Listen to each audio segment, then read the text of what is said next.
샬롬. 하나님의 십자가로 시작하는 오늘 하십시오 로마서 큐티 15일차입니다. 어제 말씀에 나온 복음의 특권은 그리스도인은 더 이상 정죄함이 없다는 것이었습니다. 그런데 오늘은 더 놀라운 사실을 이야기하는데 그것은 바로 우리가 하나님의 자녀가 되었다는 사실입니다. 하나님의 영으로 인도함을 받는 모든 사람은 곧 하나님의 아들이라고 이야기합니다. 즉 예수님을 영접하고 성령님이 들어오신 모든 사람은 하나님께 입양된 자녀가 되었다는 것입니다. 예전에는 무서워하는 종의 영을 받았는데 이제는 양자의 영을 받았습니다. 예전에는 죄의 종 또는 율법의 종이었습니다. 그래서 죄의 결과인 심판과 저주를 두려워하였고 율법을 지키지 않으면 버림받을 것에 대한 두려움으로 순종했습니다. 그런데 이제는 가장 좋은 아버지 되시는 하나님의 자녀가 되었습니다. 우리는 영적 고아였습니다.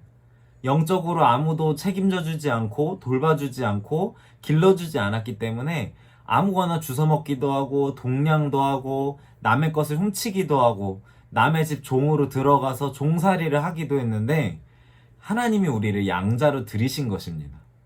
홀로 방황하던 고아 같던 우리를 따뜻한 물로 깨끗하게 씻어주시고 깨끗한 옷을 입혀주시고 풍성한 식탁을 차려주시고 배불리 먹게 해주셨습니다.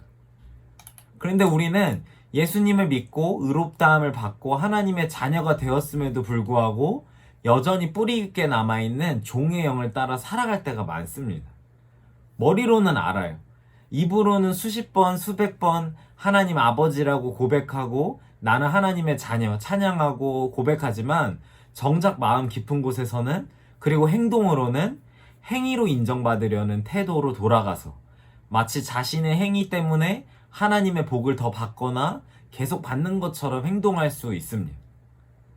고아였던 자식을 입양했는데 그 사랑하는 자녀가 언제 뺏어갈지 몰라서 냉장고에 있는 음식들을 몰래 숨겨놓는다던가 버림받을까봐 두려운 마음에 늘 긴장하고 있거나 딱딱하고 눈치 보고 있으면 아버지의 마음이 어떨까요?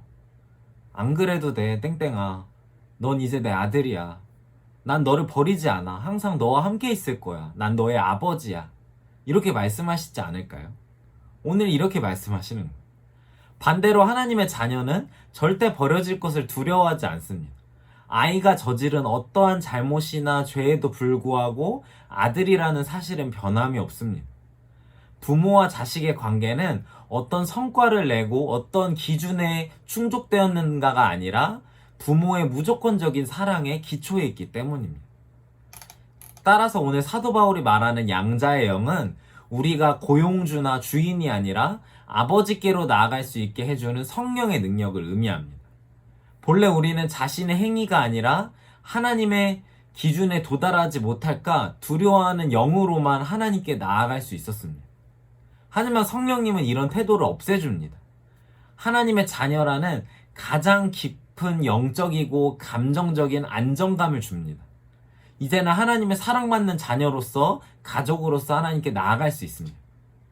성령에 의해 우리는 하나님께 아빠라고 부르짖는다고 이야기합니다.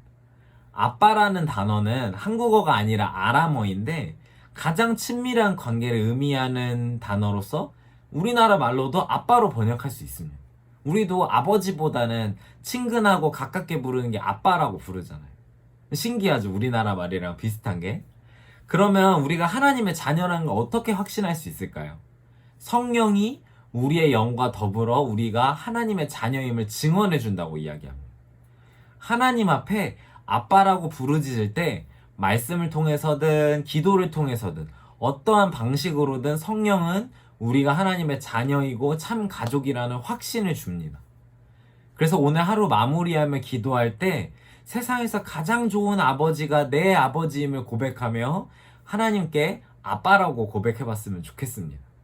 하나님을 아빠라고 부를 수 있는 축복을 누리는 저와 여러분 되길 소망합니다. 마지막 17절에서는 사도 바울은 그냥 자녀로서 양육하고 보호해 주시는 것만으로도 감사한데 심지어 바울은 우리가 하나님의 상속자라고 이야기합니다. 우리를 위하여 준비한 하나님의 풍성한 은혜, 그분과의 친밀함 가운데 흘러나오는 참된 기쁨과 만족, 영원한 하나님 나라, 그 모든 것이 우리를 위하여 하나님께서 준비해 놓으셨습니다. 그런데 한 가지 조금 불편한 사실은 고난도 함께 받아야 한다고 이야기합니다. 왜 그럴까요? 우리가 하나님의 자녀라면 예수님은 우리의 형제이십니다. 부모와 자녀 또는 형제 자매는 다른 것 같으면서도 삶의 방식이나 말투, 습관 등을 닮아갑니다. 예수 그리스도께서는 이 땅에 오셔서 세상의 죄를 폭로하시고 심판을 경고하시고 자신을 통한 구원을 선포하시는 메시아로서 사람들로부터 버림받고 핍박받았습니다.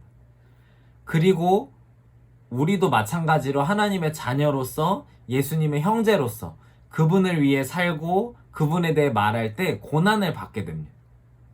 그리고 한 가족으로 같은 고난을 당하면서 예수님의 형제로서 그분을 위해 살고 그분을 따라갈 때 우리는 예수님의 성격과 태도를 닮아가게 됩니다.